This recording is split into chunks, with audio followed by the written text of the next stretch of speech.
notice, and we'll adopt the agenda. And if we could rise and pledge to the flag. I pledge allegiance to the flag of the United States of America and to the republic for which it stands, one nation, under God, indivisible, with liberty and justice for all.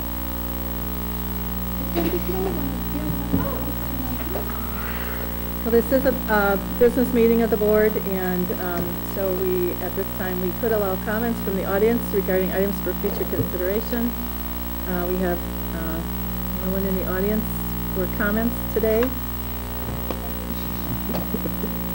So then I guess we will move on to number 4 on the agenda. Number 4 is the consent agenda. 4A, approval of youth options requests. 4B, approval of early graduation requests. 4C, approval of February 25, 2013 and March 11, 2013 school board meeting minutes. And 4D, approval of March vouchers and vouchers payable. Does anyone want to remove anything from the consent agenda? Motion to approve. Thank you. Is there a second? Second. Thank you, Stephanie. And all in favor, please say aye. Aye. Anyone opposed? All right. Consent agenda is approved as printed. Number 5, old business. 5A is policy 723 revisions. This is the second reading. Bernie, anything you want to say about this? I think there was, Eileen, I think you had a question, if I'm not mistaken. You had an email that you wanted to, I think your question was, are we renaming this emergency plans and calling it, oh, was it? No. Oh, I'm sorry. My question was, that I had at the last meeting, was will we just adding, because it wasn't highlighted, will we adding the within 30 days? But someone else did ask that other question.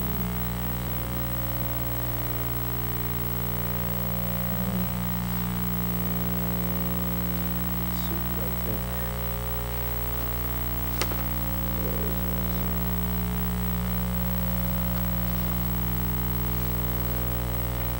It's, I think the question was, the building emergency plan book is being renamed the Safety Crisis Response Manual. That was the question. From what I understood, that it became the Safety Crisis Response Manual. Yes. So, whoever sent that email, so the answer is yes, it is being renamed Safety Crisis Response Manual. More generic in nature. I do have a correction on policy 723.3, the tornado and other threatening weather plans. It's in the second paragraph, the third sentence to the end. I think it should be 7 years and not 7 years.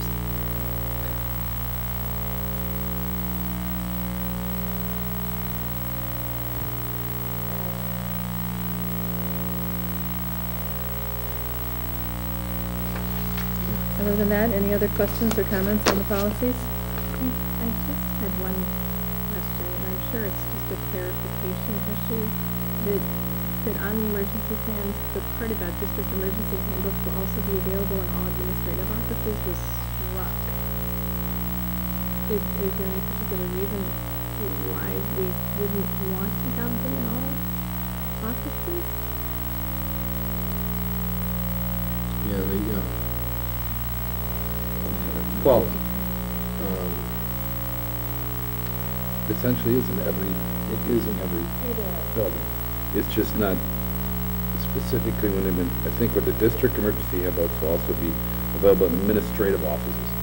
That'd be like Lowell's, Doug's, Tony's, Joel's, you know what I mean? But we already have it in the district office via the business manager. We have it at all the administrative levels with all the principals, and we have it in the supervisors, which would be Matt. So in terms of striking the last sentence does not eliminate it fact being available everywhere. Okay. Does that make sense? No, it makes perfect sense, but I'm looking at how someone else might read the change. Because it is essentially in every building, every administrative office, and it is essentially. So that line is just redundant. Right. Yeah. That's what. Thank you. That's the word I was looking for. Yeah, I think the redundancy. plus they're calling it district emergency handbook again. That's what I was looking for. Mm-hmm. So motion to approve well, second we're reading? not, Oh, we're not Slated done? for- We're not slated for that. Oh, we're not? Oh, I'm Just a sorry. revision. I apologize. Okay. Yeah, it's the second reading. All right, so other comments, that's it? All right, then, number 6, comments from the school board regarding agenda items for future consideration. I have one at this moment. BJ? If that be, through tonight's discussion, the one thing I do have, I quickly jotted down, is I would like to have a cost of doing background checks and the definition of what classifies as a background check and the cost of doing so yearly on every employee in our school district. So, because that is a question that's was requested, I'd like to have that analysis. And again, I would like to redefine what is, like, full knowledge of what is in the background check. And are you, TJ, for clarification, are you looking to only employees, or are you looking for contracted services as well, or just? At this point, anybody that we were requiring background checks to begin with right now, that it would be volunteers, that would be contracted services, that would be employees. I want to know what the cost is. On an annual basis? Because that's what they asked for, was an annual basis.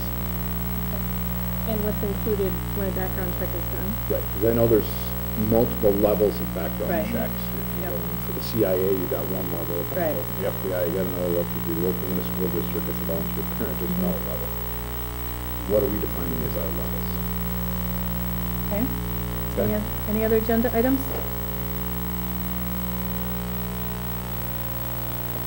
All right, number 7, board member announcements. No discussion or action will be taken. Any announcements? I have a couple. I just was gonna comment that I did attend Godspell. Okay. After we served our senior dinner, and, I was very impressed with the cast, the choreograph, the set. So there's a lot of positive things that really are happening within our district, and I don't want those to get overlooked. So, so you're qualifying yourself as a senior because you went after the No, senior I dinner? helped serve the I seniors, just- and then I okay, stayed, all right. I stayed with them. Just wanted to get clarification. Yeah, there. not Okay, there all right. I yet. didn't know if you were sitting at the table having dinner and then went to the. No, okay, no, good. as All right. we invite our seniors in our community. I'm not there yet. I was serving. I'm sorry, you just lobbed that one up there. We had a lot of positive comments about the senior dinner from the seniors that came, and so thanks Kathy for organizing that. And thank the board members that were there to help serve. That was very good. I also would like to announce that today is Rick Koloff's last meeting, and unfortunately he's out of town, so thank you, Rick. So he had to be out of town, so he's actually missing his last meeting. But we want to thank Rick for stepping up and filling that vacant seat for us. His knowledge and experience was did really well for the board, so thank you, Rick. I just want to remind everybody that Election Day is April 2nd, so that's coming up next week.